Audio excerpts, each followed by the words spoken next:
Olá, ouvintes e leitores, sejam bem-vindos a mais um podcast de leitura bíblica comentada.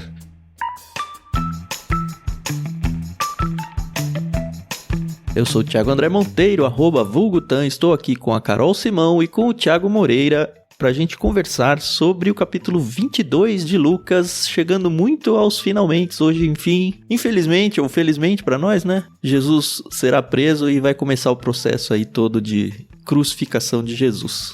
Bom dia, meus amigos, tudo bem? Bom dia, pessoal, tudo bem? Aqui é a Carol Simão. Hoje é um capítulo interessante e não posso dizer que vai ser curto o episódio.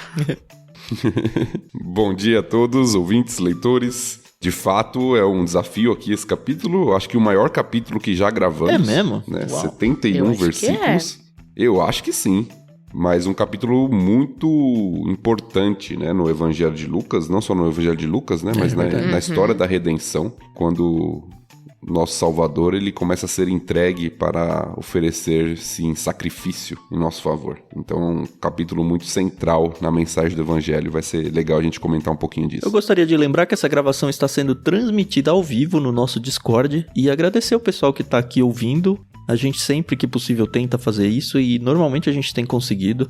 Então fica de olho nas nossas redes sociais, entra na nossa comunidade literária lá no Discord, tem tudo aí na descrição do programa, para que você também possa participar nas próximas gravações. As pessoas que estão aqui não só estão ouvindo a gente, como elas têm a oportunidade de comentar também por texto e de repente até trazer algum insight que acaba ajudando a gente aqui no episódio. Então muito obrigado pelos ouvidos de quem está nos acompanhando ao vivo. Gostamos sempre também de agradecer o pessoal da Mundo Cristão, da editora, por ter emprestado pra gente a NVT para usar dentro desse projeto, e também a Maria Lídia por emprestar o álbum dela, Inspiração em 3 Tons, pra gente poder usar de trilha sonora ao longo de todo o projeto por enquanto, né? Tem sido muito gostoso ouvir elas ao fundo aí.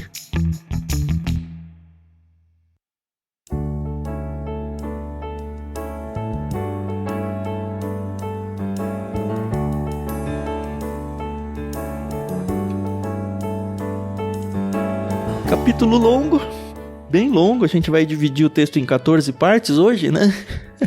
É, quase. A gente vai poupar as divisões aqui, vai fazer em 4 apenas, né? Apesar desses 70 e poucos capítulos, alguns tópicos a gente vai juntar em 2 partes aqui, não tem problema nenhum, mas acho que vai fluir bem. Eu vou fazer a leitura da primeira e da última parte, a Carol vai fazer a leitura da terceira e o Thiago vai fazer a leitura da segunda. A primeira parte, que é a que me cabe, a gente vai até o verso 30. Capítulo 22 de Lucas, então.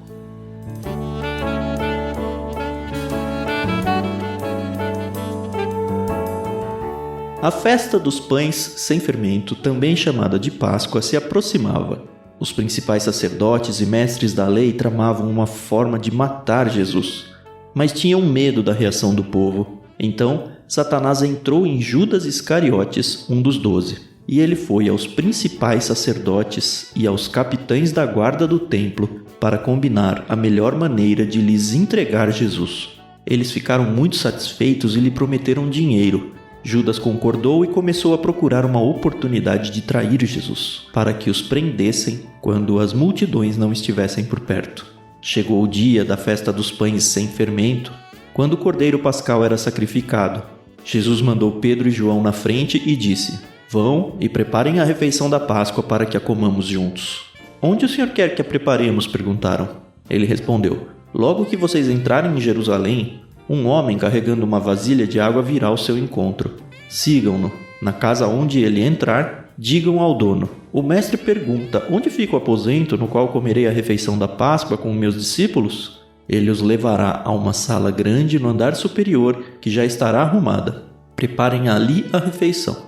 Eles foram e encontraram tudo como Jesus tinha dito, e ali prepararam a refeição da Páscoa. Quando chegou a hora, Jesus e seus apóstolos tomaram lugar à mesa. Jesus disse: "Estava ansioso para comer a refeição da Páscoa com vocês antes do meu sofrimento, pois eu lhes digo agora que não voltarei a comê-la até que ela se cumpra no reino de Deus." Então, tomou um cálice de vinho e agradeceu a Deus. Depois disse: "Tomem isto e partilhem entre vocês, pois não beberei vinho outra vez até que venha o reino de Deus." Tomou o pão e agradeceu a Deus. Depois partiu-o e o deu aos discípulos, dizendo: Este é o meu corpo, entregue por vocês. Façam isso em memória de mim. Depois da ceia, Jesus tomou o cálice de vinho e disse: Este é o cálice da nova aliança, confirmada com o meu sangue que é derramado como sacrifício por vocês. Mas aqui, partilhando da mesa conosco, está o homem que vai me trair, pois foi determinado que o Filho do Homem deve morrer, mas que aflição espera aquele que o trair. Os discípulos perguntavam uns aos outros qual deles faria uma coisa dessas.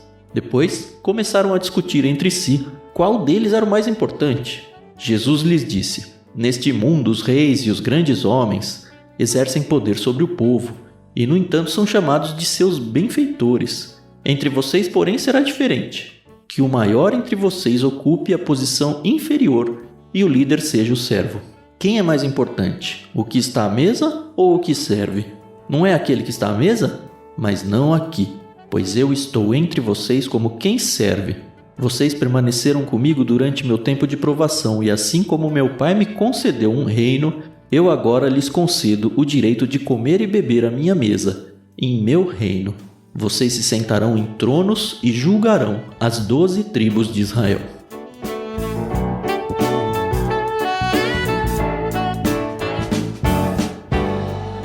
Eu tenho duas coisas pra falar antes da gente começar a parte interessante do estudo. Uhum. A primeira é que na minha igreja, quando a gente tem a celebração da Santa Ceia, as crianças elas sobem. Sobem é sair do culto ou voltar pro culto? Voltam pro culto, elas saem na hora pro culto infantil e depois elas retornam na hora da celebração da ceia para as professoras poderem participar da Santa Ceia, né? Às vezes eu toco na ceia, às vezes não. E aí quando eu não toco, o Benjamin fica comigo, né? Ele tá com 3 anos. E aí, na última celebração da ceia, ele viu o copinho, né, com o suco de uva que a gente usa na igreja. E ele falou assim: mãe, o que é isso? E ele gosta muito de suco de uva. Eu falei: ai, não quero mentir pra ele e tal. Eu falei: é o sangue de Cristo, filho. E ele me olhou com uma cara: o sangue de Cristo, mãe? Foi muito engraçado. Essa foi... A gente vai falar um pouquinho disso, né? Será que era o sangue de Cristo? É, né? Uma outra questão que surgiu durante aqui a leitura, que aí eu quero que vocês me respondam. Hoje a gente comemora a Páscoa no domingo, que, assim, teoricamente, ou entre aspas, eu não sei como pôr isso, é a ressurreição de Cristo. Mas aqui eles comemoravam a Páscoa. É, a Páscoa judaica aqui, né? A Páscoa, ela é a comemoração da saída do Egito. É isso que eles estão comemorando lá. A Páscoa, ela ganha um novo significado com a morte de Cristo. Mas vamos lá. Sim, mas aí a minha pergunta é: existem 2 Páscoas em Israel, por exemplo, entre o povo judeu? Porque eu sei que tem aqueles judeus que não acreditam que Jesus é o Messias, né? Mas tem quem acredite, né? E eu fiquei com essa dúvida, entendeu? Não é bem uma dúvida, né? Deixa eu ver se eu entendi o que você me perguntou. Considerando judeus que não acreditam em Cristo, então não tem Cristo na Páscoa. Você quer saber se tem 2 festas de Páscoa para eles ou se para os judeus convertidos de hoje tem 2 Páscoas, entendeu? São 2 perguntas bem diferentes. Também. Então eu não sei explicar. É que eu fiquei com dúvida em relação a essas 2 Páscoas, essas 2 celebrações. Porque hoje, pra nós, a Páscoa é a questão da morte e ressurreição de Cristo, né? O que a gente comemora, né? Certo. Eu acho que as coisas, elas se juntaram pós-Cristo, né? Eu consigo falar da experiência e do conhecimento que eu tenho de algumas pessoas que não dá pra gente levar como regra. Certo. Tá? Porque eu não conheço como um todo. O judeu não convertido, não messiânico, né? Geralmente é o termo usado, não acredita em Cristo como Messias, ele só celebra a Páscoa judaica. Ele não crê em Cristo, então não existe Páscoa cristã para esse judeu. O judeu convertido, eu acho que aí varia muito de comunidade para comunidade, por isso que eu tô falando dessa experiência que eu tenho. Conheço algumas pessoas que frequentam, né, igrejas messiânicas, como são chamadas, que eles têm a celebração da Páscoa, inclusive toda a celebração, não só o dia da Páscoa, mas o texto até começa falando da festa dos pães sem fermento. Que além da Páscoa em si, tinha uma semana de celebração que lembrava da libertação do Egito, né? Comer o pão sem fermento por causa de sair às pressas e tal, uma série de coisas. Então eles celebram também a Páscoa judaica. Certo. Pensando no contexto do texto que a gente leu hoje aqui, a gente tem que pensar só na Páscoa judaica, né? Jesus está começando a trazer a ideia de uma significação nova para a Páscoa e aconteceu quase que a gente entende que Deus tem seus planos e tudo, mas aos olhos humanos, por acaso aconteceu na Páscoa judaica e aí acabou que as duas coisas se uniram numa só. Mas a Páscoa, dentro do contexto do texto aqui, ela é uma festa, como o Thiago falou, ela tem uma semana aí de duração. A gente vê aqui muito provavelmente a quinta-feira acontecendo. Então eles tinham que fazer o sacrifício aí, a imolação do cordeiro pascal, que aparece no texto, na quinta-feira, no anoitecer, assim, no fim de tarde. Tanto que as orientações que Jesus fala para os discípulos aqui, olha, vai lá preparar, né? Preparem a refeição da Páscoa. É nesse fim de tarde aí que está acontecendo. Então a orientação de Jesus é para isso. Mas eu acho que a gente tem que seguir na ordem do texto, porque senão a gente vai perder muita coisa pelo caminho aqui. Eu acho que dá pra gente fazer esse link aqui, porque o começo do texto começa narrando sobre a festa, né? Sim. A festa da Páscoa se aproximando e, novamente, os principais líderes religiosos, né, sacerdotes, mestres da lei, querendo matar Jesus, mas não fazendo isso por causa do medo da reação do povo. Isso ficou bem claro no capítulo passado, né? Isso, a gente já tem visto desde que Jesus chega em Jerusalém, esses líderes querem matá-lo, mas eles têm medo da reação do povo porque tem uma multidão que segue Jesus. Eles tentaram já meio que contratar algumas pessoas para tentar incitar Roma e fazer com que Roma perseguisse Jesus no lugar deles, para eles não terem que confrontar o povo e tal. E de fato, aparentemente nada do que eles estavam tentando fazer estava funcionando. Eles não estavam tendo muito sucesso. Até que aparece Satanás na equação, né? Satanás, ele entra em Judas Iscariotes. É muito interessante isso, porque se a gente for atrás da teologia por trás dessa traição de Judas, eu sei que tem muita gente que defende que Judas quase foi um amigo de Jesus aqui, porque ele foi aquele que aceitou se sacrificar para cumprir o papel de trair Jesus que tinha que acontecer. Eu acho que isso é tão não bíblico, sabe? Mas eu já li gente defendendo isso, eu já li livros de ficção cristã, não é cristã, mas ficção teológica, defendendo essa ideia de que, mais ou menos como Jesus tivesse falado, tá, eu preciso de alguém que vai cumprir esse papel aí, quem vai ser? E aí ele escolhe Judas, e Judas fala, não, tudo bem, eu aceito esse papel. Eu acho que não foi muito isso, pelo menos não é bem isso que a Bíblia mostra. Aparentemente aqui, Judas realmente ele é tomado aqui por Satanás. Aparece tanto nesse evangelho quanto em outros. E em outros evangelhos vai dizer que é por causa da ganância dele. Inclusive ele roubava dinheiro, não aparece em Lucas, mas aparece, se não me engano, em João. Ele roubava do dinheiro dos pobres, porque era ele quem controlava lá o dinheiro das coletas que se faziam entre os discípulos. E que ele fez aquilo totalmente por usura mesmo. E quebra um galho danado para os líderes judeus, né? Porque nota que não é os líderes que vão atrás de algum discípulo para ver, vamos tentar encontrar alguém que vai trair o próprio mestre aqui. Não, é o próprio Judas que vai atrás deles e se oferece para trair o mestre. Isso tem um peso muito grande. Sim. O texto é bem claro, né? Você mencionou bem, tá? Em afirmar a responsabilidade de Judas no processo.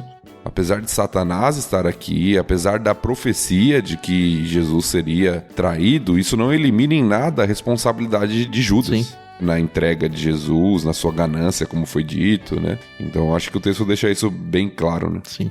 E, como diz o texto aqui no verso 5, eles, os líderes, ficaram muito satisfeitos, né? E prometeram dinheiro. Nesse evangelho não diz quanto dinheiro, mas a gente sabe por outros que são 30 moedas, que era exatamente o preço que se pagava por um escravo, né? Por um servo.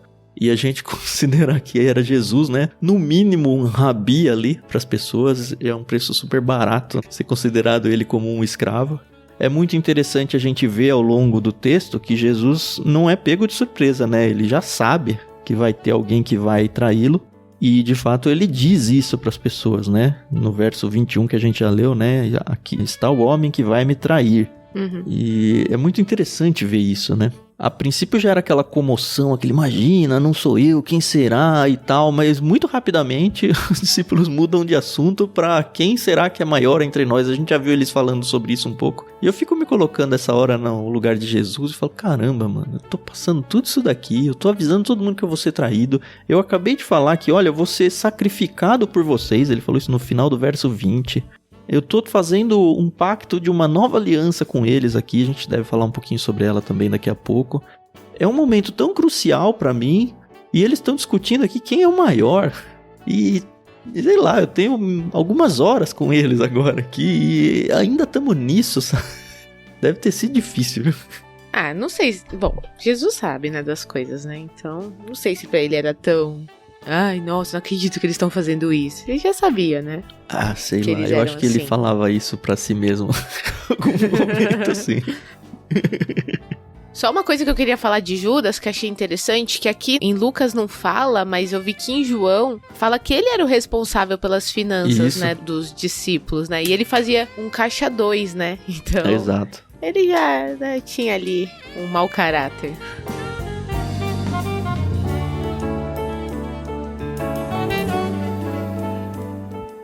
Bom, e aí tem toda a preparação do cenário, onde vai acontecer a Santa Ceia. A gente vê aí algumas coisas que parecem até meio sobrenaturais, vai? De Jesus falando, encontra uma pessoa ali no meio da multidão, segue ela e vai. Eu tendo a crer que era algo que Jesus já tinha combinado e ele só deu instruções de coisas que já eram de conhecimento de Jesus, sabe? Não era aquele negócio, olha, você vai ali, vai encontrar uma flor amarela e aí você vira à direita e vai estar passando um senhor de idade. Aí seria sobrenatural, mas acho que nesse contexto não. E alguns indícios que me parecem, né? O fato de ter um homem carregando água, aparentemente eram as mulheres que faziam isso, então não era nada difícil encontrar um homem carregando água, porque era a exceção, né?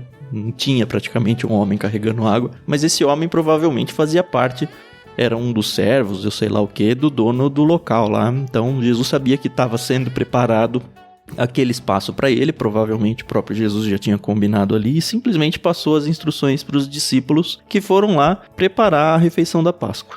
É o que eu penso, não sei se vocês pensam muito diferente disso. Cara, eu acho que o texto não afirma nenhuma coisa nem outra. Eu não sei, pode ter sido uma predição de Jesus, falando, vocês vão encontrar isso, vão encontrar isso, vão encontrar aquilo. Nós poderíamos concluir isso tranquilamente. Eu acho que a maioria das pessoas que leem o texto saem com essa impressão inicial. Sim. Mas assim, não é que um cara preparou uma sala pra ninguém. A sala, pelo menos, já estava combinada que, vai ser vocês, né? Ou não?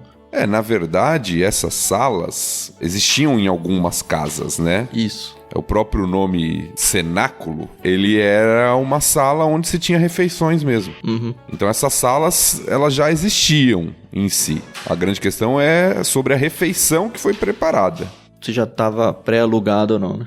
Mas as salas, muitas vezes em casas com maior posses, elas já tinham esses locais específicos para isso. Eu acho que a gente se apegar a isso é bobagem, né? Tem tanta coisa mais interessante nesse texto do que ficar falando sobre isso.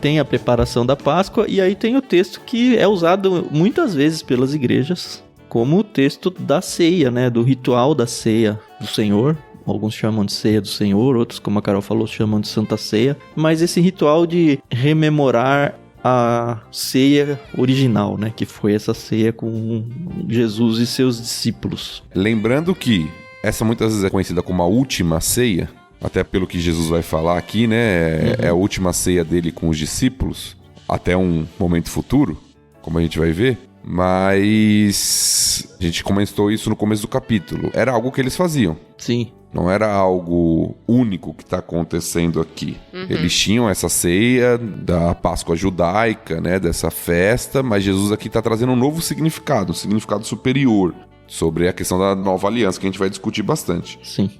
E acho que por ser a última, essa ansiedade, né, de Jesus para comer a refeição da Páscoa com vocês, antes do meu sofrimento, para usar o verso 15 aqui, né? É aí que ele fala, eu não vou voltar a ter essa refeição com vocês antes de ser entregue, né, de ser morto. O que ele já tinha dito algumas vezes para os discípulos, que ele seria morto. Mas agora ele falou, chegou a hora.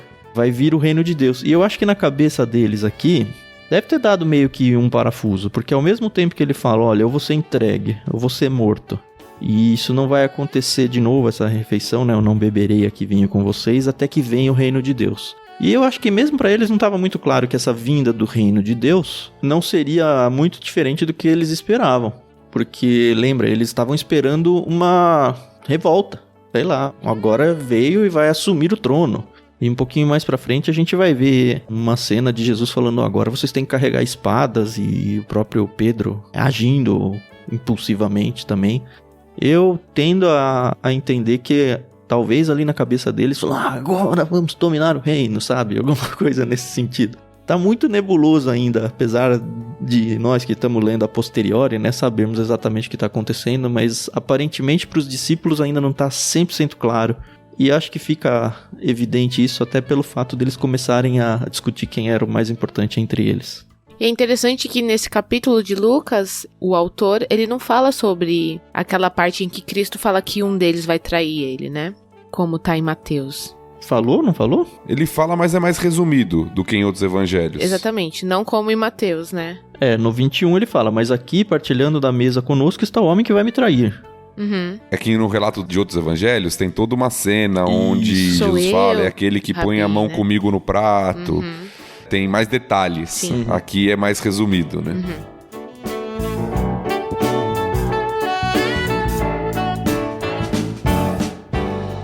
Mas ele dá uma deixa do que a gente falou lá no início, né? Ele fala aqui, olha, pois foi determinado que o filho do homem deve morrer. Ok, isso é a explicação que alguém vai trair, né? Mas que aflição espera aquele que o trair? Essa dualidade, né, entre não só presciência de Deus, como a própria ação de Deus na história para levantar alguém que vai trair Jesus, porque era necessário, né, como ele mesmo disse aqui, né, porque está determinado pelo próprio Deus, né, que o filho do homem deve morrer. Então esse é o caminho determinado por Deus que tinha que acontecer. Só que ao mesmo tempo ele fala, olha, apesar de estar determinado por Deus, isso não tira o pecado de quem está fazendo isso. Porque ai daquele que for responsável por essa traição, né? E é muito... Toda vez que eu começo a pensar sobre isso, e tem várias cenas no Antigo Testamento com isso, né? Onde acontece um grande mal, a gente vê que esse grande mal é em certa medida orquestrada por Deus, no sentido de fazer parte dos planos de Deus, só que ainda assim Deus não mancha suas mãos fazendo esse mal. Ele usa uma pessoa que é totalmente responsável por aquele mal, para fazer aquilo que era o plano dele. Isso dá um tilt muito grande na cabeça de muita gente, da minha inclusive, né? Mas eu só vivo com isso e é isso. Não tenho respostas. É um dos dilemas da teologia, né? A soberania de Deus e a responsabilidade humana. Uhum. E a Bíblia afirma as duas coisas, né? No mesmo texto, versículos um seguidinho do outro. Não dá nem pra tentar arrumar contextos diferentes, né? Mas é isso, assim. Simplesmente aceita que dói menos, como disse a Carol no episódio passado. Mas é isso, assim. Judas é 100% responsável por aquilo que ele tinha que fazer e Deus já tinha predeterminado que alguém faria aquilo lá. Eu ouso dizer ainda que tinha predeterminado que era Judas quem ia fazer aquilo. Mas sigamos. Esse episódio vai trazer muitas interrogações nas cabeças de vocês, tá? Não fiquem bravos com a gente, não.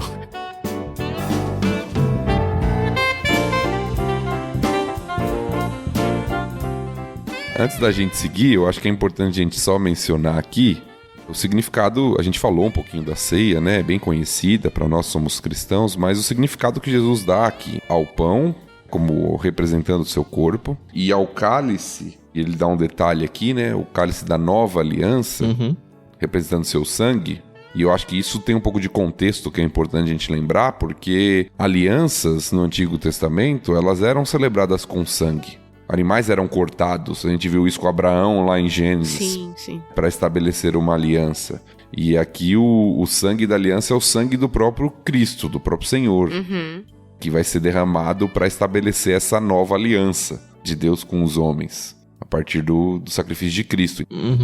Por isso que é um elemento tão importante para a igreja, né? A ceia, que a gente faz continuamente, seguindo a ordem de Jesus, até o dia em que essa celebração será feita com o próprio Cristo, né, no reino. Nós fazemos continuamente porque relembra elementos centrais da nossa fé, né? A expiação dos nossos pecados por meio do sacrifício do nosso Salvador. E claramente carne e sangue aqui não são carne e sangue de Cristo, né? Até porque o próprio Cristo estava lá, né? E não estava nem sangrando e nem tinha cortado um pedaço do dedo dele, né? Então, nós, pelo menos aqui, cremos que não é essa questão de que no ritual da ceia os elementos se transformam milagrosamente em carne e sangue do próprio Cristo. A gente sabe que tem religiões aí e denominações que entendem a coisa um pouco por aí, mas eu pessoalmente creio realmente que é um simbolismo, como tantas outras coisas dentro do ritual judaico são símbolos. Então continua um novo símbolo.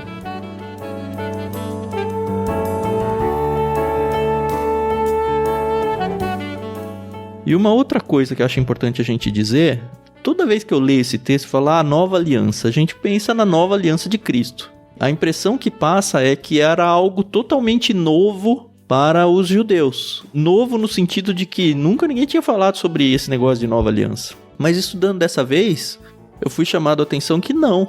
No Antigo Testamento já é mencionado a existência de uma nova aliança que viria. Isso está lá em Jeremias 31, eu vou ler para vocês a partir do verso 31 também, 31. Está chegando o dia, diz o Senhor, em que farei uma nova aliança com o povo de Israel e de Judá. Não será como a aliança que fiz com seus antepassados, quando os tomei pela mão e os tirei da terra do Egito. Embora eu os amasse como o marido ama a esposa, eles quebraram a aliança, diz o Senhor. E esta é a nova aliança que farei com o povo de Israel depois daqueles dias, diz o Senhor. Porei minhas leis em sua mente e as escreverei em seu coração. Serei o seu Deus e eles serão o meu povo.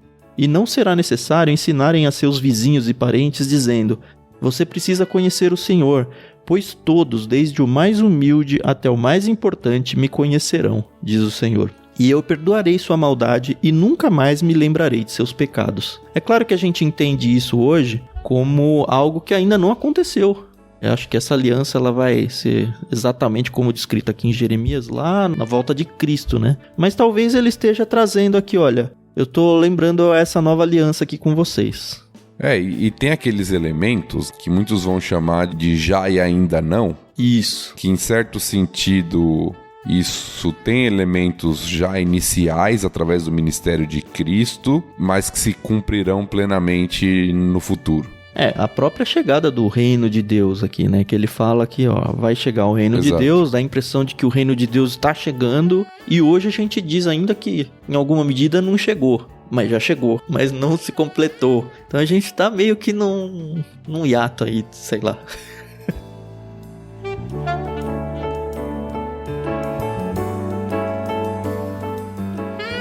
E aí entra aquela parte que o Tam mencionou, sobre os discípulos discutindo qual deles seria o mais importante, e eu acho que ele fez uma ligação boa com a questão da discussão do reino ali, porque eles estão pensando em um reino, e aí eles querem ter posições de destaque. Uhum. E aí Jesus faz o comparativo aqui, ó. Na nossa sociedade, as pessoas, elas exercem poder, né? Os reis neste mundo e tudo, eles exercem poder por posição, mas entre vocês não será assim. Uhum. E aí ele fala sobre o serviço. O líder deve ser o servo. É um grande princípio aqui da liderança. E é um grande princípio para todo discípulo de Cristo, né? Nós somos chamados ao serviço. Inclusive em outros evangelhos, essa cena da conversa, né, a explicação de Jesus, ela acontece após a lavagem dos pés, né? Jesus se coloca para lavar o pé dos seus discípulos, coisa que não é relatada aqui em Lucas, mas acontece neste momento aqui, dentro dos outros evangelhos. Quando a gente for passar por eles, a gente deve mencionar esse fato. Mas talvez você se lembre, cadê a cena dos lava-pés, né, como é conhecido? Estaria aqui, tá bom? Uhum.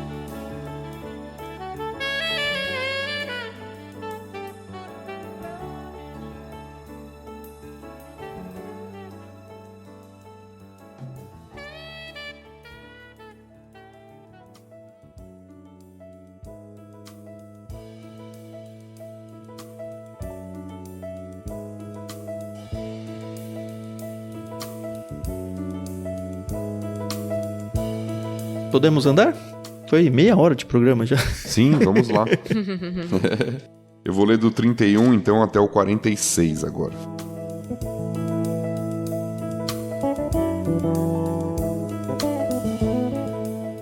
Então o Senhor disse: Simão, Simão, Satanás pediu para peneirar cada um de vocês como trigo. Contudo, supliquei em oração por você, Simão, para que sua fé não vacile. Portanto, quando tiver se arrependido e voltado para mim, fortaleça seus irmãos. Pedro disse: Senhor, estou pronto a ir para a prisão e até a morrer ao seu lado. Jesus, porém, respondeu: Pedro, vou lhe dizer uma coisa. Hoje, Antes que o galo cante, você negará 3 vezes que me conhece. Em seguida, Jesus lhes perguntou: quando eu os enviei para anunciar as boas novas sem dinheiro, sem bolsa de viagem e sem sandálias extras, alguma coisa lhes faltou? Não, responderam eles. Então ele disse: agora, porém, peguem dinheiro e uma bolsa de viagem, e se não tiverem uma espada, vendam sua capa e comprem uma, pois é necessário que se cumpra esta profecia a meu respeito. Ele foi contado entre os rebeldes. Sim, tudo o que os profetas escreveram a meu respeito se cumprirá. Eles responderam: Senhor, temos aqui 2 espadas. É suficiente, disse ele. Então, acompanhado de seus discípulos, Jesus foi como de costume ao Monte das Oliveiras. Ao chegar, disse: orem para que vocês não cedam à tentação.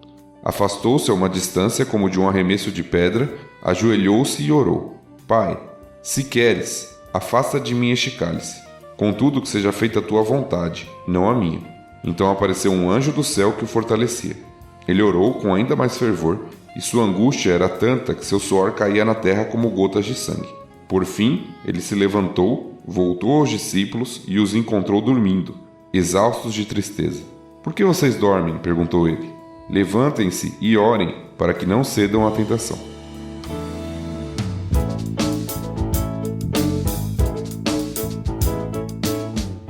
É interessante a abertura desse texto que Jesus volta ao nome antigo de Pedro, né? Ele fala Simão, Simão. Eu acho que é meio que mostrando pra ele quem ele era antes de ser transformado. Eu até penso na entonação. Simão, Simão. E outra coisa que me passou, olha, a primeira vez de todas as vezes que eu li os evangelhos, pela primeira vez eu percebi esse detalhe e eu acho que a NVT foi muito bem aqui. Porque eu sempre leio como, olha, Satanás pediu para te peneirar Simão. Mas não, Satanás pediu para peneirar cada um de vocês como trigo, cada um dos seus discípulos. E eu orei especialmente por você, Simão. E eu falei, nossa, tá tão estranho. Eu fui para outras traduções para ver, e lá é vós também. E aí depois eu fui em comentaristas, eles falam, olha, quando ele tá falando sobre os apóstolos, ele usa o plural. E quando ele tá falando sobre Pedro, ele usa o singular. Então é isso, provavelmente tem um momento aqui onde Satanás indo conversar com Deus lá em Jó, sabe? Foi lá pedir autorização a Deus para testar os seus 12, né?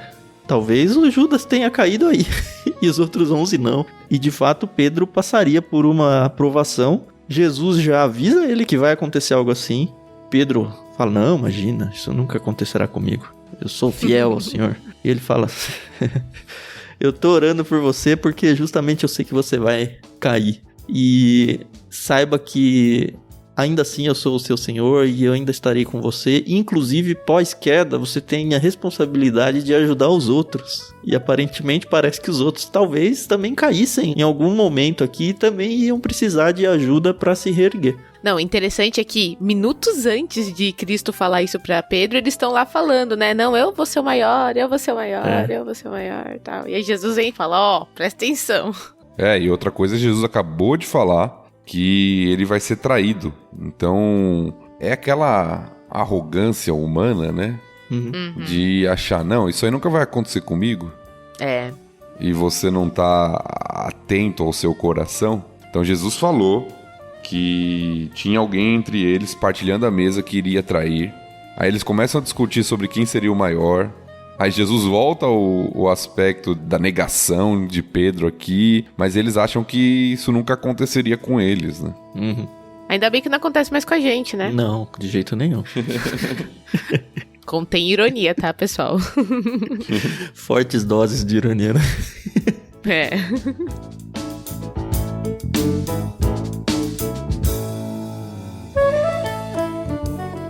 E aí ele lembra os discípulos, né? Quando eu os enviei para anunciar as boas novas, a gente passou isso aí. Eu nem lembro mais em que capítulo, mas aconteceu em Lucas. E agora aparece uma outra coisa, que é o que eu disse agora há pouco, né? Talvez tenha confundido eles no sentido, beleza, vamos pegar em armas agora, o reino está chegando. Ele mesmo já falou agora aí, pra todo mundo ouviu, não viu? Que o reino está chegando, chegou a hora, o reino. E aí eles conseguem 2 espadas, né? Mas a leitura que eu tive aqui E apesar de não ter sido confirmado por todo mundo que eu li, mas pelo menos um lugar concordou com a minha interpretação, não que ela tenha algum valor, mas enfim, o peso de alguém concordando comigo já é algum peso, pelo menos. Aparentemente, esse, olha, consigam uma espada, não é porque a situação vai ficar perigosa e vocês vão precisar guerrear, até porque mais adiante, quando ele é pego, a gente vê Jesus meio que repreendendo eles. Mas eu acho que foi muito para que aquela profecia de ele foi contado entre os rebeldes fosse cumprida. Essa profecia, ela tá em Isaías 53:12, e aparentemente, quando ele é pego, talvez o exército ali, pelo fato de ter uma reação armada, os considerasse como rebeldes. Então, beleza, já cumpriu o que precisava, agora você não precisa mais de espada. Esse é o jeito que eu entendo esse texto. E tem pelo menos um comentarista que concordou comigo, então eu tô feliz por isso. E a ideia do rebelde aqui é um revolucionário, né? Alguém que tá querendo destronar o poder de Roma. Isso. Então Jesus está se declarando rei. As pessoas estão falando que ele é o rei. Ele tem um grupo que tem espadas, né? Então, um grupo revolucionário que quer Mas tirar é o poder de interessante Roma, né? que quando o assunto começa a surgir e eles falam, Senhor, temos aqui 2 espadas. Jesus responde aqui na NVT com é suficiente, disse ele. Pelo texto, assim, aparece que Jesus só tá falando, já tá bom, 2 espadas é o que a gente precisa. Mas, pelo que outras traduções dizem, e principalmente outros comentaristas disseram, é meio que Jesus falando, não, basta desse assunto, já não tenho mais nada pra falar sobre isso, sabe? Não vou dar trela, não vou dar corda mais pra esse assunto, já tá bom, vamos seguir. As duas interpretações são possíveis. A palavra, se a gente fosse traduzir, literalmente seria é o bastante, ou já basta. Já basta do quê? 2 espadas já basta ou já basta desse assunto? Então tem uma divisão entre os intérpretes, né? Sobre o significado aqui. Mas o fato é que muda do assunto, né? A própria NVT fala que pode ter sido assim de forma metafórica. Na nota fala assim, né? Jesus não ordenou a seus seguidores que pegassem armas. É mais provável que estivesse falando de modo metafórico. Ou seja, os discípulos deviam estar prontos para enfrentar uma crise violenta. Eu não concordei com esse comentário da NVT não, tá? Até porque ele fala, vem da sua capa. Acho que precisa de muito argumento para dizer que é metafórico. Acho que não era metafórico não. Mas comentários de Bíblia de estudo ou comentários de outros autores não são inerrantes, tá? O que é inerrante é a Bíblia. Não fiquem achando ruim ou bom algum texto ou algum comentário de qualquer Bíblia de estudo porque você concordou ou discordou, porque ele acertou ou errou. São pessoas como nós tentando acertar. Não recrimina ninguém não, por favor.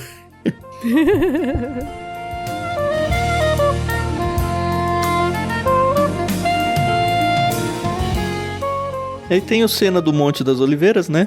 O texto acho que nem vai falar, mas eles estão indo aí no jardim do Getsemane, ou Getsemane, depende de como você gosta de falar isso. E existe até hoje esse jardim, né? É muito legal de ver. É um centro de visitação lá em Israel. E eu lembro quando a gente passou lá, meu coração ficou muito pesado naquele lugar. A gente nota claramente que o coração de Jesus está muito pesado. Muito, muito pesado. E aparentemente os discípulos que acompanharam eles, a gente sabe por outros evangelhos que não foram todos que foram com Jesus ali no momento da oração. A gente sabe que é Pedro, Tiago e João só que acompanham ele nesse momento no jardim do Getsemane. O Monte das Oliveiras é um local mais amplo, tá? Só pra gente situalizar geograficamente aqui. Ele é mais amplo, ele fica do lado ali de Jerusalém, central ali. E o Getsemane, o jardim do Getsemane, ele fica no Monte das Oliveiras. Ali meio que no sopé do Monte das Oliveiras. Então é um pedaço pequenininho dentro desse Monte das Oliveiras que Jesus vai orar. A gente já viu no final do capítulo passado, do 21, eu vou ler o verso 37 lá. Todos os dias Jesus ia ao templo ensinar e à tarde voltava para passar a noite no Monte das Oliveiras. Então ele só tá fazendo algo que já era recorrente nos últimos dias dele. Passar a noite. Lembra que a gente teve o sacrifício do Cordeiro Pascal no fim da tarde, eles tiveram essa refeição no início da noite e aí tá no fim da noite agora. Eles vão lá aparentemente meio que entrar à madrugada. Até por isso que as pessoas estão morrendo de sono lá. Só que Jesus tá totalmente quebrado e os discípulos estão com sono. É isso. Quem já fez uma vigília de oração, acho que sabe bem como que os discípulos estavam, né? Eu gosto muito dessa passagem porque mostra, assim, toda aquela questão da humanidade de Cristo, do medo, né? Da angústia, né? Daquela situação. poxa, pai, se possível, afasta de mim, né, esse cálice. E não é que ele está dizendo, eu não vou me sacrificar. Mas eu entendo Cristo, entendeu? Ele sabe que ele vai ter que fazer isso, afinal de contas, essa é a missão dele, né? E ele é Deus, então... Quando a gente fala 100% Deus e 100% homem, na minha cabeça é muito complicado entender isso. Mas é interessante ver, né, que Cristo sente medo, né? E todas as emoções humanas estão ali presentes, né? Eu fico me perguntando, medo do que aí, Carol? Porque ele nunca deixa de ser Deus em momento algum. E é difícil dar essa resposta, porque o que? Ele tem medo da morte, no sentido de passar pela morte? Eu acho que não. Eu acho que o medo dele é... Eu não sei se nem medo é a palavra mais correta, mas é o... Dada toda essa explicação, é o medo de carregar o pecado do mundo. É o medo de se afastar de Deus momentaneamente, que é o que vai acontecer na crucificação, sabe? Não é o medo de sofrer fisicamente, ou de dor, ou do próprio processo de passar a morte, sabe? Que, enfim, todo mundo passa. Eu acho que no contexto dele é uma coisa muito, muito maior, sabe? Ele sabe do plano total de Deus, de carregar o pecado da humanidade. Eu acho que é um medo que não tem paralelo na história e acho que ninguém consegue nem sequer imaginar o que é o tamanho desse peso, sabe? Eu tendo a concordar com essa... Apesar de eu achar que as duas coisas podem estar envolvidas aqui, juntas, mas eu acho que o peso maior é esse, né? E quando a gente fala do cálice, o cálice muitas vezes é visto nas escrituras como, em algumas formas positivas, né? Numa refeição, como a gente acabou de ver, né? Um cálice no sinal de abundância, mas geralmente como o derramamento da ira de Deus. Isso a gente vai ver inclusive em Apocalipse e em alguns textos do Antigo Testamento também, como o cálice de Deus sendo derramado, é a ira de Deus sendo derramada, que é o que vai acontecer na cruz, a ira de Deus sobre o pecado sendo atingida ali em Cristo na sua morte para pagar pelos nossos pecados. Então eu acho que isso está bem envolvido aqui. Sim, e legal que ainda fala que apareceu um anjo, né, para fortalecer Cristo nesse momento, né? Apesar de que os versos 43 e 44, eles não aparecem na maioria dos manuscritos, né? Diz a nota de rodapé aqui da Bíblia. Mas não acho nenhum absurdo, né? Anjo já apareceu para confortar Jesus e ajudar Jesus lá no momento da tentação no deserto, por exemplo. E é um momento que ele precisa, né? Ele precisa de alguém. Daqui a pouco ele não vai ter Deus Pai. Deus Pai vai virar as costas para ele. Vai virar o rosto para ele. E é o que vai, acho que, mais doer nele durante a crucificação.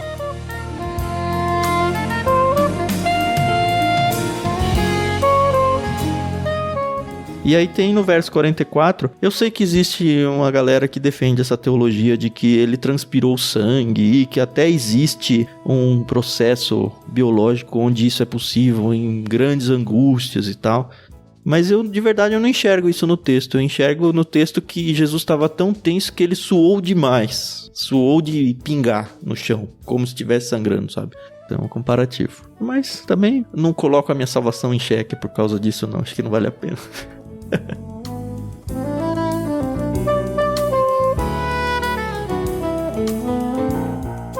E aí Jesus vai atrás dos discípulos, né? E acho que de novo ele se decepciona com eles, né? Quantas vezes nós não decepcionamos Cristo, né? Quantas vezes Deus espera uma maturidade de nós e a gente simplesmente não corresponde, né? Como Deus é paciente com a gente, né? Caramba. Graças a Deus. É verdade. Eu acho que esse texto aqui, para mim, é um dos textos mais ricos sobre oração. Eu acho que ele nos ensina duas posturas e dois propósitos fundamentais da oração que são muitas vezes perdidos na nossa cultura, que a gente olha muito para a oração como receber algo de Deus. Então eu peço para Deus para que Ele me dê alguma coisa. E aqui, tanto na oração de Jesus, né, lá no versículo 42 que nós lemos, seja feita a sua vontade e não a minha, a forma como ele termina a oração, a ideia da submissão. Sim. Senhor, eu tenho isso aqui na minha vida, mas que a sua vontade seja feita e não a minha, porque ela é melhor do que a minha. É uma oração muito difícil, talvez a oração mais difícil de se fazer, porque a gente sempre quer a nossa vontade, mas é o modelo de oração que Jesus deixa aqui. E depois quando ele ensina aos discípulos lá no final, levantem-se e orem para que não cedam à tentação. Então, dois elementos da oração que são fundamentais e que são meio deixados em segundo plano hoje em dia, quando a gente pensa na oração só como petição. que é a submissão à vontade de Deus, querer a vontade de Deus acima da nossa, e o fortalecimento na luta contra a tentação. Eu acho que a gente ora pouco por essas coisas e elas deveriam ser centrais na nossa vida de oração.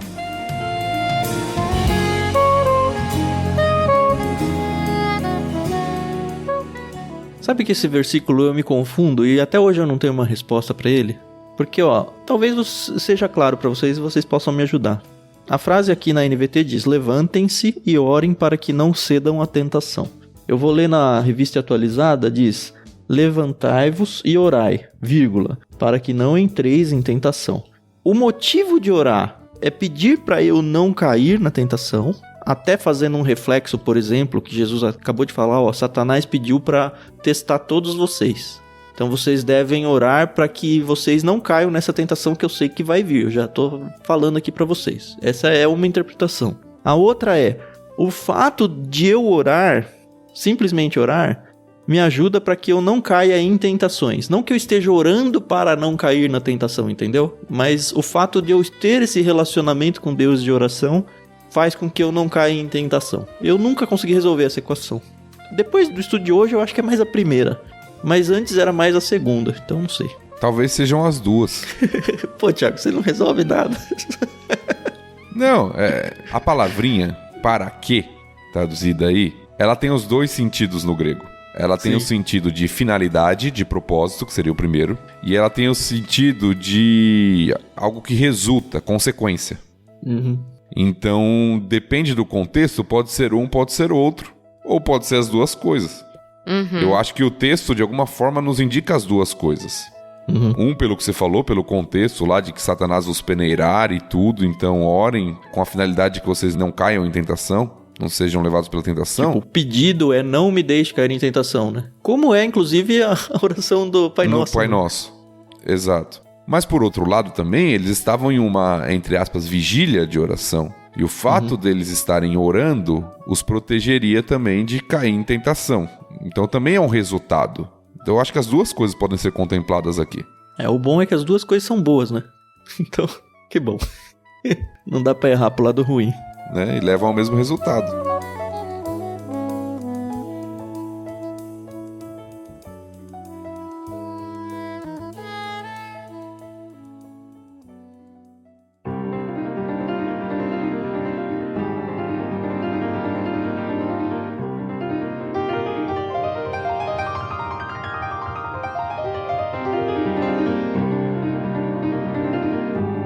Muito bem, podemos seguir pra parte 3, não? Podemos sim. Tá bom, então vai do versículo 47 até o 62. Isso.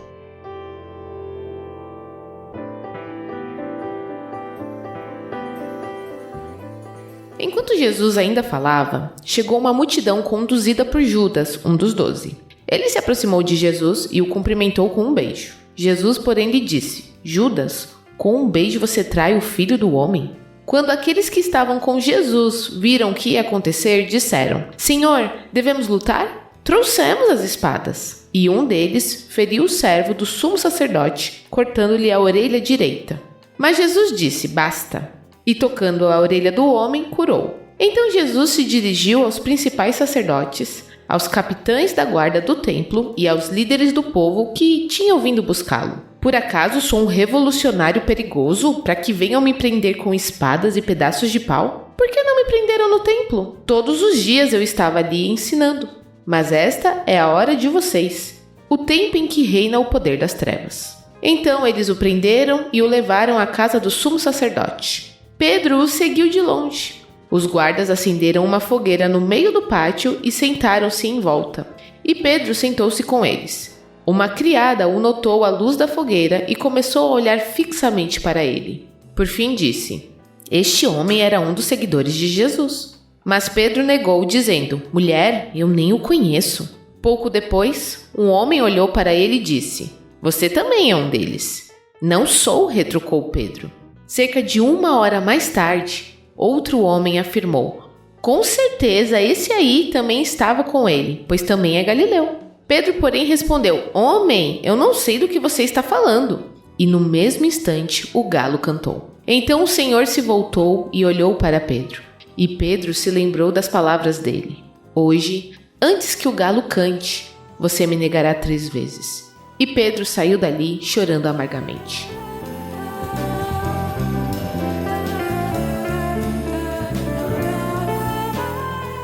Já pensou? Que tenso, né? Nossa, muito tenso. Aqui não fala, mas o homem que cortou a orelha direita do servo foi o próprio Pedro, né? Foi Pedro, isso. Isso. Esse texto ele é bem centrado na atitude de Pedro, né? Sim. Chega a ser irônico. Ele acabou de falar que não negaria Jesus de forma nenhuma. Aí ele tá dormindo enquanto devia estar orando. Aí quando o exército chega, ele quer pegar em espada, ele vai pra cima. E ele... Aqui certamente Pedro não tinha uma boa mira não, tá?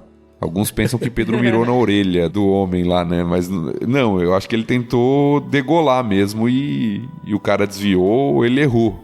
Uhum. Eu acho que não foi tentar só tirar a orelha, não. Eu acho que ele tentou matar mesmo. Uhum. É. Então ele tenta resistir à espada, ele tem coragem pra isso... E na outra cena ele já tá negando Jesus de todas as formas. Parece uma montanha russa. É verdade. João capítulo 18 vai dizer, ó, a partir do verso 10. Então Simão Pedro puxou uma espada e cortou a orelha direita de Malco. Dá até o nome do cara aqui que foi decepado aqui. O servo do sumo sacerdote. Jesus, porém, disse a Pedro, guarde sua espada de volta na bainha. Acaso não beberei o cálice que o Pai me deu? Eu fico pensando no Malco aqui, sabe? Toda vez... Imagina que eu fosse um soldado que tivesse sido chamado para esse momento. Aí vem o cara, corta a minha orelha. E aí o cara que eu preciso prender vai lá e cura a minha orelha, sabe? Cola ela de volta. E aí?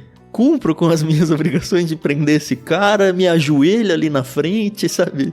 O texto não fala nada, me dá uma angústia danada isso. Eu fico pensando, puxa, o que será que aconteceu com esse Malco? É verdade, nunca tinha pensado dessa forma, né? Mas é verdade, é interessante. O texto não fala mais sobre ele, né? A gente não sabe. Uhum.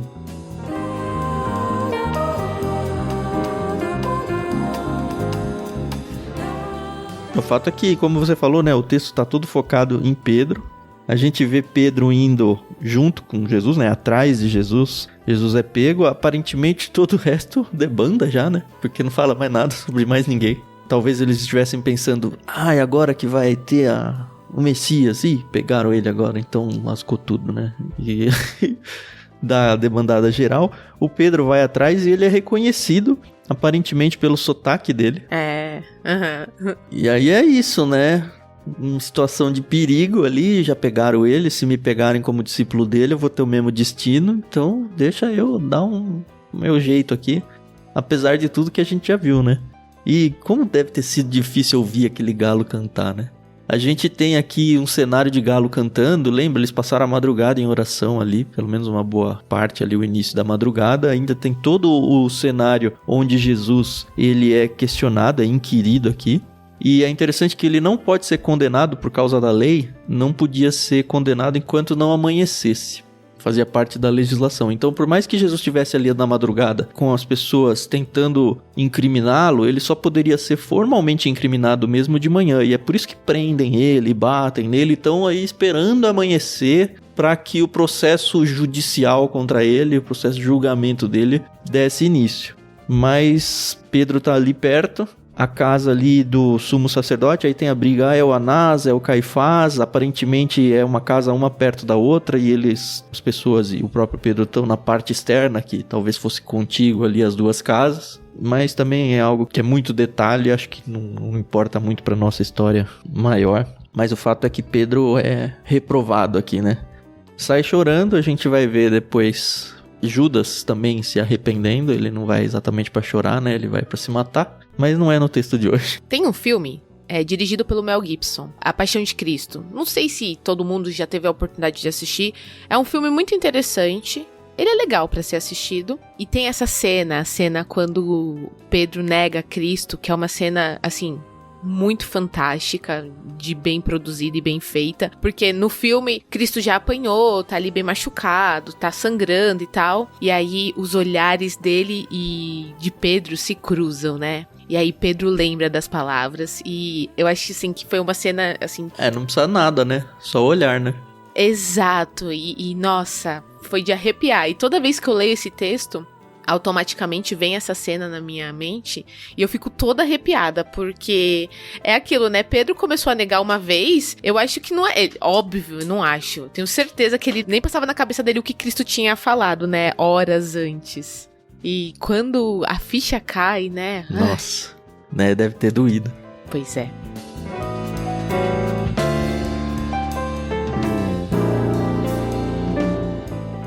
Tem uma outra coisa nessa cena de trevas, né? Esse trecho todo é escuro, né? Se a gente for pensar no cinema. E Jesus, ele fala isso para as pessoas e traz pra gente esse cenário de um jeito muito intenso. Uhum. A partir do verso 52 lá, né? Quando ele fala, pô, eu tava com vocês o tempo todo. Eu ia no templo todos os dias para ensinar. Eu, por acaso, sou um revolucionário? Talvez até fazendo um eco daquilo que a gente já viu na leitura passada agora. E aí ele meio que fala, não, tudo bem. Esta é a hora de vocês, o tempo em que reina o poder das trevas. Eu acho tão pesada essas palavras de Jesus, sabe? E é isso, né? É o momento da noite. Se a gente for pensar até no cronograma do dia aí, eles estão de noite, meio amanhecendo, ainda tá escuro. Então, esse é o momento das trevas. Mas a luz já vai chegar. Mas é o momento das trevas.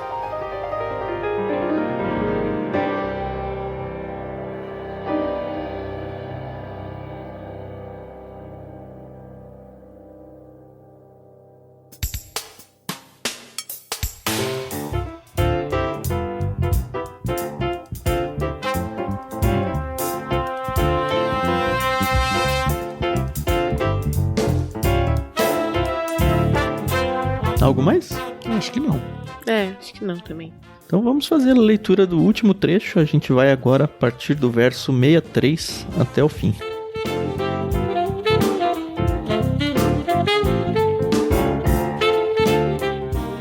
Os guardas, encarregados de Jesus, começaram a zombar dele e a bater nele. Vendaram seus olhos e diziam, profetize para nós. Quem foi que lhe bateu dessa vez? E o insultavam de muitas outras maneiras. Ao amanhecer, todos os líderes do povo se reuniram, incluindo os principais sacerdotes e os mestres da lei.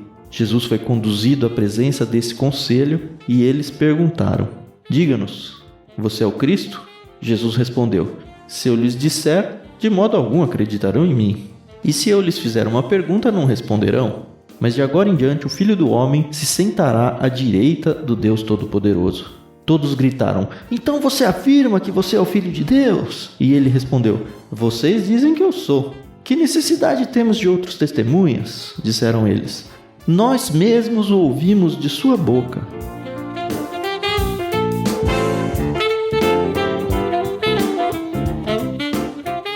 E acaba. É como eu já falei, né? Eles esperam amanhã chegar para eles poderem começar o processo de julgamento de Jesus. Eles já têm muito claro na cabeça deles qual é não só a acusação, mas a resposta da acusação. É meio que só querem que Jesus fale eu sou, porque é isso que eles querem acusar.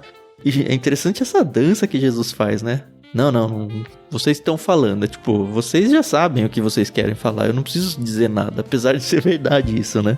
E também a zombaria dos guardas, né? Todo mundo sabia que ele era um profeta, um rabi e tal. E fica aquele negócio, não, ó, quem que bateu, fazendo essas brincadeiras idiotas aí com Jesus. E é interessante que a partir daqui a gente vê meio que Jesus não fala mais nada, né? Ele não responde mais, ele vai cada vez mais se calando. E acho que faz parte mesmo do plano, esse silêncio de Cristo nesse momento de angústia. Nós temos toda a zombaria, a humilhação, Jesus sendo espancado ali, né, pelos guardas, então todo o processo ali de humilhação mesmo que vai ocorrer antes do seu sacrifício e lembrar, né, de quem Jesus é e do que ele sofreu aqui em nosso favor. Isso realmente é algo que deve fazer parte da nossa reflexão, o quanto a gente está disposto a sofrer por Cristo em comparação com o que ele sofreu aqui sem ter feito nada de errado, né? Diferente de nós. Então, acho que isso é uma reflexão importante nesse texto. E aí o julgamento de Jesus diante do conselho judaico. Ele ainda não está sendo julgado pelas autoridades romanas. Aqui nós temos o conhecido Sinédrio, que aqui é traduzido como conselho, né? Que era composto aí de pessoas, líderes judaicos, né? Pessoas importantes da sociedade, inclusive alguns sacerdotes, fariseus, mestres da lei, saduceus, né? Toda a liderança religiosa ali e também civil de Jerusalém se reúne para investigar, para interrogar Jesus, né? Lembra, Thiago, acho que foi no capítulo passado ou um antes desse que você falou, olha, é a primeira vez que parece que esses grupos se juntam.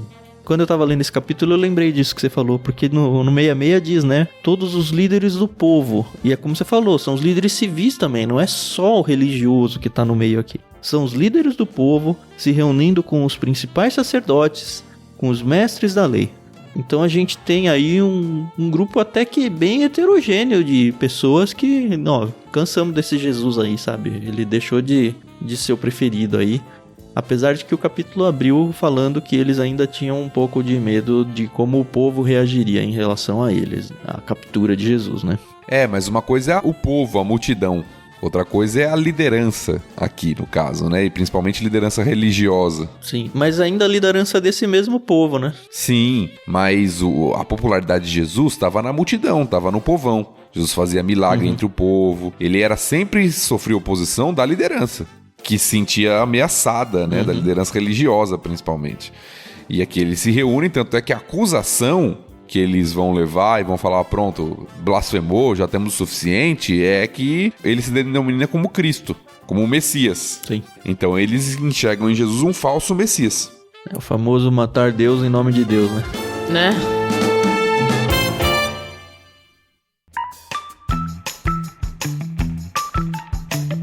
É isso, a história de hoje termina no meio, mas ela termina no meio. Daqui até o final faltam só 2 capítulos pra gente terminar o livro de Lucas. E como diz o ditado, daqui pra frente é só pra trás, né?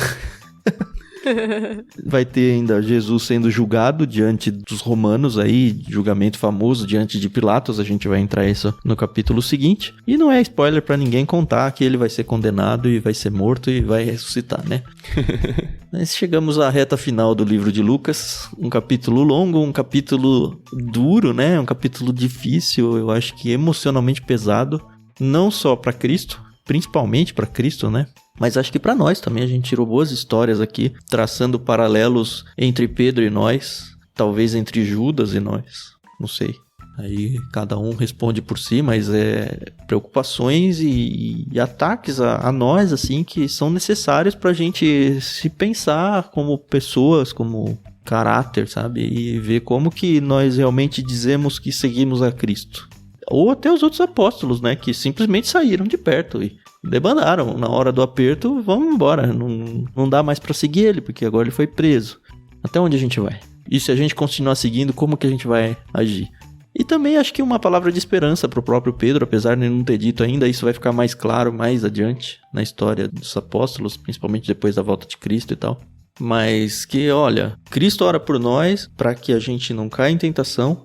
E Cristo avisa a gente dessa tentação, mas ainda tem a palavra de, olha, você vai cair, mas é responsabilidade sua levantar os seus irmãos.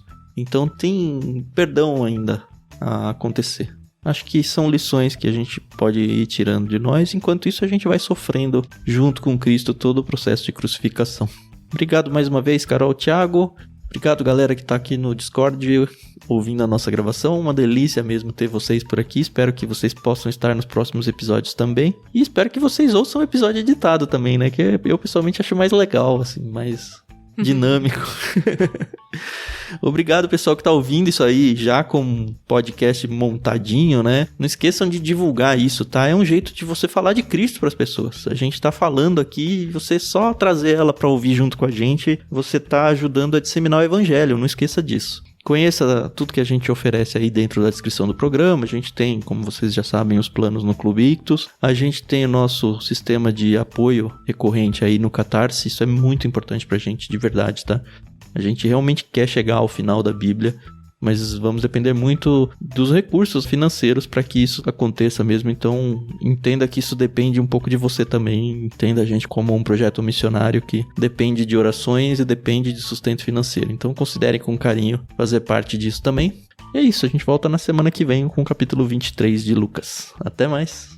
Obrigada, pessoal. É isso aí. A gente agradece a paciência, a audiência de vocês. E eu só posso dizer que eu já achava Lucas um livro incrível. Sempre foi o meu evangelho favorito. Mas depois de estudar do jeito que a gente está estudando, eu posso afirmar que talvez seja o meu livro da Bíblia favorito.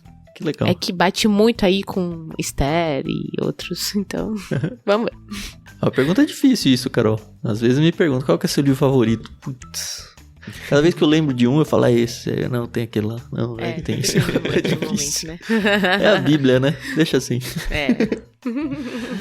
Muito obrigado para você que tem nos acompanhado. Foi muito bom caminhar junto com vocês nesse capítulo. Um capítulo longo, que a gente teve que ser um pouco mais panorâmico até, apesar do tamanho aí do episódio. Mas eram muitos versículos, mas versículos importantes, de cenas especiais para aqueles que creem no Senhor e que fazem a gente refletir na nossa vida, para que a gente continue crescendo e nos aproximando dele. Um abraço a todos. Deus te abençoe.